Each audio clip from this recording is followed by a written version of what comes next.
Olá, bem-vindos e bem-vindas ao Pode Crer na Bíblia. Hoje, a nossa conversa vai mergulhar em Êxodo, capítulo 7. É um momento chave, sabe? O início daquele confronto direto entre Moisés, Arão e o faraó. E culmina, com a primeira praga no Egito.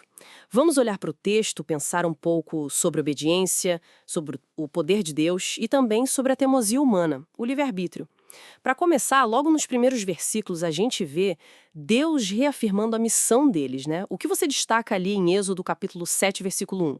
O Senhor diz a Moisés: Eis que te tenho posto por Deus sobre Faraó, e Arão, teu irmão, será o teu profeta. Olha, isso é muito forte. É uma delegação de autoridade divina. Não que Moisés virasse Deus, claro, mas ele ia representar Deus com toda a autoridade diante do faraó. E o papel de Arão fica bem claro no versículo seguinte, o 2.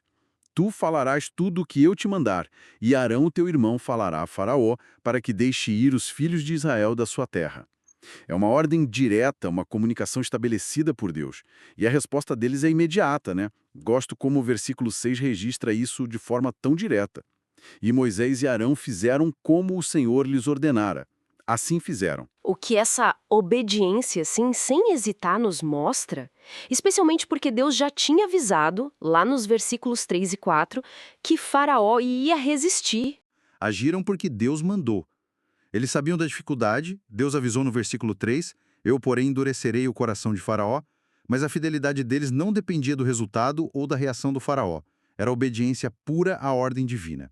Interessante também, e o texto faz questão de registrar no versículo 7, a idade deles. E Moisés era da idade de 80 anos e Arão da idade de 83 anos quando falaram a Faraó. Um lembrete, né? Deus usa quem ele quer, quando ele quer. Seguindo adiante, vem o primeiro sinal diante de Faraó. Deus já tinha orientado Moisés sobre isso lá no versículo 9, né? O que acontece nesse encontro? Exatamente como Deus previu. Faraó pede um milagre, uma prova. Então Arão, como lemos no versículo 10, joga a vara dele no chão e ela vira uma serpente. Mas o que é fascinante e mostra já o conflito espiritual é a reação dos egípcios. Versículos 11 e 12. E Faraó também chamou sábios e encantadores, e os magos do Egito fizeram também o mesmo com seus encantamentos, porque cada um lançou sua vara e tornaram-se em serpentes, mas a vara de Arão tragou as outras. Ou seja, há uma imitação ali, um poder enganoso, mas o poder de Deus é infinitamente superior. A vara de Arão engole as outras. É uma demonstração clara de superioridade. Mas mesmo assim, qual a reação de Faraó? O versículo 13 nos conta. Pois é, o versículo 13 diz: Porém o coração de Faraó se endureceu, e não os ouviu, como o Senhor tinha dito. Esse endurecimento é um ponto crucial aqui. É importante entender essa dinâmica. Deus diz no versículo 3 que endureceria o coração dele.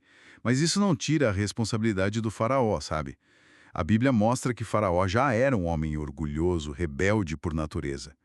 Deus, na sua soberania, permite que essa teimosia siga o curso dela, e até a usa como parte do julgamento pela rejeição contínua. É uma interação complexa, sim, entre a soberania divina e a escolha humana. Entendi. Fica claro que Faraó se recusa mesmo, né? O versículo 14 diz: O coração de Faraó está obstinado, recusa deixar ir o povo. E aí, Deus instrui Moisés sobre a primeira praga. Qual o propósito disso, declarado lá no versículo 17? O propósito é revelação. Deus quer que Faraó e todo o Egito saibam quem ele é. Êxodo capítulo 7, versículo 17. Assim diz o Senhor: Nisto saberás que eu sou o Senhor. Eis que com esta vara que tenho em minha mão, ferirei as águas que estão no rio e tornar-se-ão em sangue. Foi um golpe direto na base da vida egípcia e na religião deles. O Nilo era visto como divino, associado a deuses como Rapi e Osíris. Transformar em sangue era mostrar o poder do Senhor sobre tudo isso. E o resultado foi devastador, como os versículos 18 a 21 descrevem. Os peixes morrendo, o rio cheirando mal, a água imprópria para beber. O versículo 24 até mostra o desespero, e todos os egípcios cavaram poços junto ao rio para beberem água. Mas, de novo, a reação dos magos e de Faraó. Como foi? Olha, é quase inacreditável. O versículo 22 diz: porém, os magos do Egito fizeram o mesmo com os seus encantamentos. Eles conseguem imitar, de alguma forma, mas não conseguem resolver o problema. Não conseguem trazer a água limpa de volta. Isso mostra a limitação do poder deles e serve como um alerta, né? Sobre enganos e imitações do poder divino. E Faraó, o coração dele se endureceu de novo e não os ouviu como o Senhor tinha dito. E o versículo 23 ainda reforça a teimosia dele, né? Diz que ele virou as costas, foi para casa e nem ainda considerou isto no seu coração.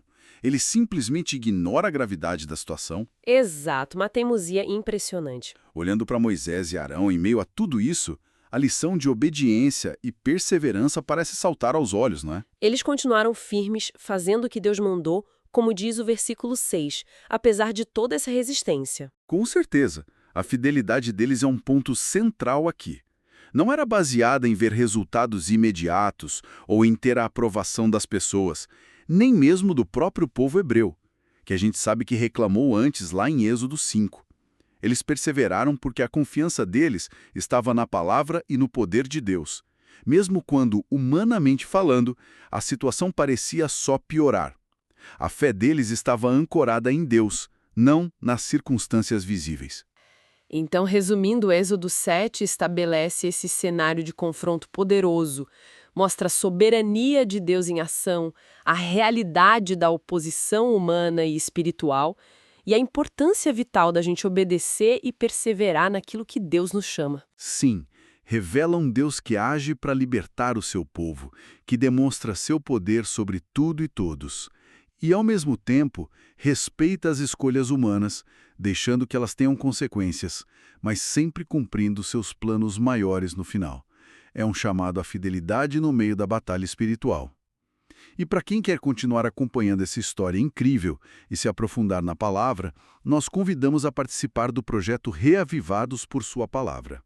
A ideia é simples: ler um capítulo da Bíblia a cada dia. Amanhã o estudo continua em Êxodo, capítulo 8. As pragas vão continuar, a tensão só aumenta, não percam. E se essa nossa conversa sobre Êxodo 7 trouxe alguma clareza, alguma inspiração para você, por favor, deixe o seu curtir, compartilhe este estudo com mais gente. E claro, inscreva-se aqui no canal Pode Crer na Bíblia para receber nossos próximos conteúdos. Fica aqui uma reflexão final, talvez. Como é que nós hoje, nas nossas lutas, nos nossos Egitos particulares, podemos cultivar essa mesma obediência e perseverança de Moisés e Arão? Mesmo diante das resistências, confiar que Deus tem um propósito maior, ainda que a gente não veja claramente no momento.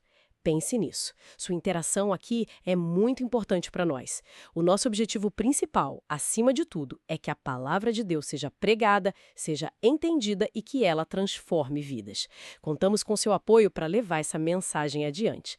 Muito obrigada pela companhia e até a próxima.